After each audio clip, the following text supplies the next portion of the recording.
पूर्वांचल में quality education और excellent placement के लिए अनेकों राष्ट्रीय और अंतर्राष्ट्रीय पुरस्कारों से सम्मानित KIPM गीटा गोरखपुर।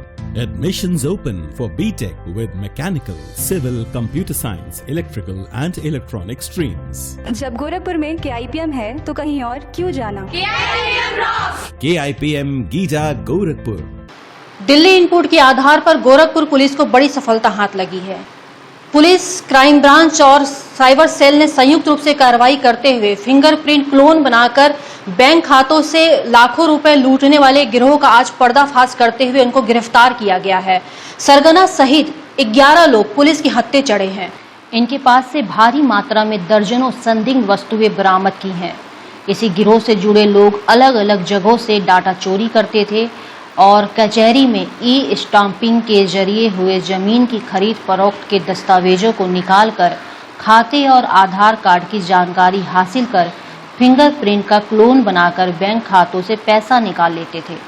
गिरोह के सदस्य अलग अलग कामों से जुड़े रहते थे और वहां से लोगों की जानकारी एकत्रित कर उनके खातों से पैसे को उड़ा देते थे।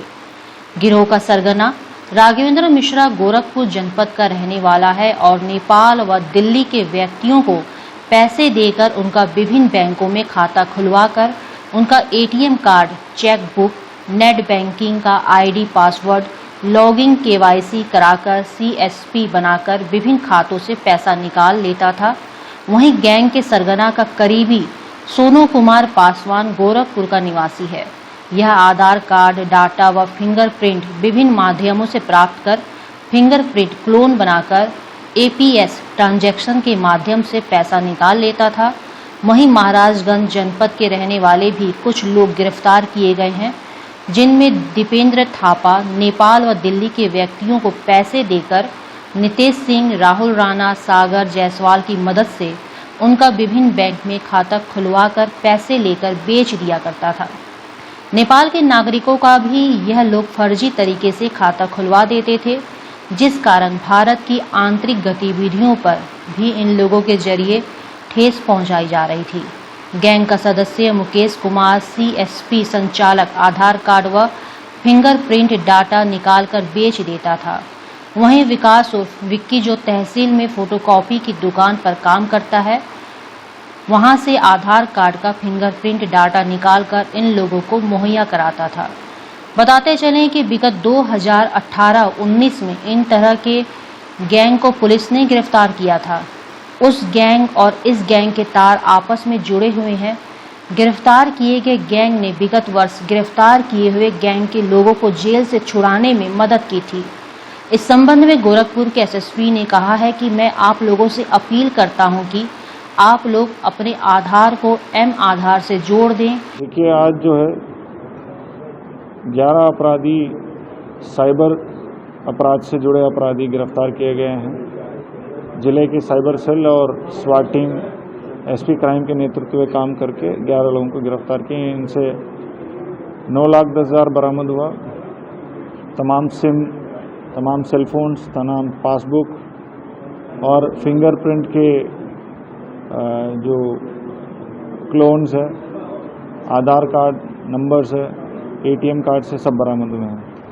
ये लोग साइबर अपराधी हैं।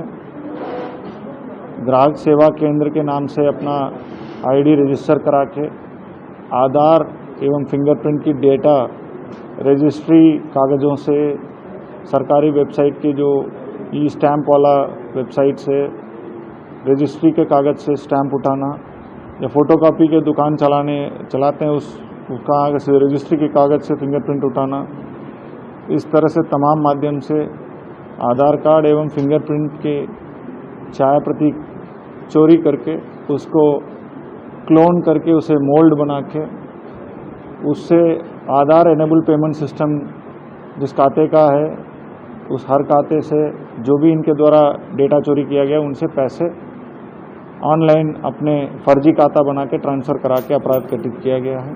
इनके कब्जे से लगभग 9,10,000 के करीब कैश भी बरामद हुआ है। ये लोग काफ़ी दिन से अपराध कर रहे हैं। मुखबिर की सूचना के अनुसार साइबर अपराधियों के खिलाफ चलाए जा रहे अभियान में ये लोग पकड़े गए हैं। एक बहुत बड़ा सफलता है। इससे जो आधार कार्ड मिले हैं, इससे जो फिंगरप्रिंट के क्लोन्स मिले हैं, जांच किया जा रहा है। फर्जी अकाउंट खाते खुलवाए गए, इनकी जांच किया जा रहा है। इसमें जो भी आधार कार्ड मिले हैं उनके सरकारी एजेंसी के माध्यम से डेटा मांग के उनसे संपर्क करके, बैंकों से संपर्क करके इनके आधार से जुड़े हुए खाताओं के जानकारी प्राप्त कर उन तक हम पहुंचेंगे जिनकी पैसे साइबर क्राइम के माध्यम से उनके खाते से चोरी हुआ है। 11 अपराधी कुल पकड़े गए हैं। इन सभी को न्यायिक हिरासत में भेजा जा रहा है। इनमें से सरगना इनको पुलिस कस्टोडियल रिमांड लेके और भी तमाम बरामदगी करने का उम्मीद है। सर, नेपाली नागरिकों का भी ये लोग खाता खुलवाते हैं, ऐसा कुछ जी, नेपाली नागरिकों का ये लोग खाता खुलवाते हैं। जो साइबर क्राइम के माध्यम से जो पैसे अर्जित होता है उसे ट्रांसफ़र करने के लिए फर्जी खाता की ज़रूरत पड़ती है। जो नेपाली नागरिक है या फिर कोई भी लेबर वर्ग के है जो कि किसी बहुत अच्छे जानकारी नहीं है, जो कि लिटरेसी रेट अच्छा नहीं है, उनके इनसेंस की या उनको यूज़ करके उनके आधार पैन बनवा के फर्जी उनके खाता खोलते हैं। खाता तो सही है बट उसका आदमी को ये पता नहीं है कि वो खाता किस में यूज़ होने जा रहा है। इनके एक एजेंट सिस्टम के रूप में काम करते हैं। 4-5 एजेंट है जो कि दिल्ली, हरियाणा, कहीं बाहर के देश स्टेट से इनको आधार पैन एनेबल्ड खाता खुलवा के वो खाता के सारे डिटेल इनको देते थे और वो खाता साइबर क्राइम से अर्जित पैसे को निकालने के लिए यूज़ करते थे। सर, ये गैंग बनाने काम कर रहे थे या इंटरेस्ट करने का कनेक्टिविटी? देखिए, ये इस गैंग में अन्य राज्य के भी लोग हैं, नेपाल के भी है।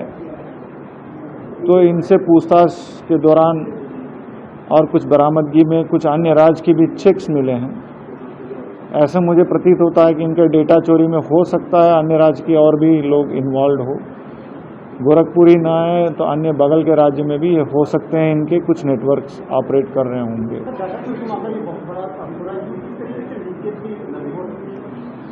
कुछ सरकारी वेबसाइट से जेन्युइन आदमी के डेटा यूज़ करके वो लोग रजिस्ट्री के कागज़ निकाल के उस रजिस्ट्री में जो फिंगरप्रिंट है उसको यूज़ कर रहे हैं, उसका क्लोन बना रहे हैं। इसमें से एक अपराधी के पास फ़ोटोकॉपी की दुकान है, जो यहाँ के तहसील में फ़ोटोकॉपी लेने आते हैं, उनके डेटा चोरी करते हैं। हो सकता है ये अपने अन्य स्टेट के साथियों को वो डेटा बेच रहे हों, अन्य स्टेट के लोग डेटा इनको बेच रहे हों। ये आगे की विस्तार से जब हम इन्वेस्टिगेशन करेंगे तो ये आगे प्रकाश में आएगा। इसमें एसपी क्राइम के नेतृत्व में एक SIT भी मैं गठित कर रहा हूँ। इसमें प्रतिदिन एसपी क्राइम मॉनिटर करेंगे और साथ साथ एक इंस्पेक्टर के साथ साथ 2 और सब इंस्पेक्टर, 2 मुंशी और जोड़ के 5 लोगों का SIT गठित कर रहा हूँ।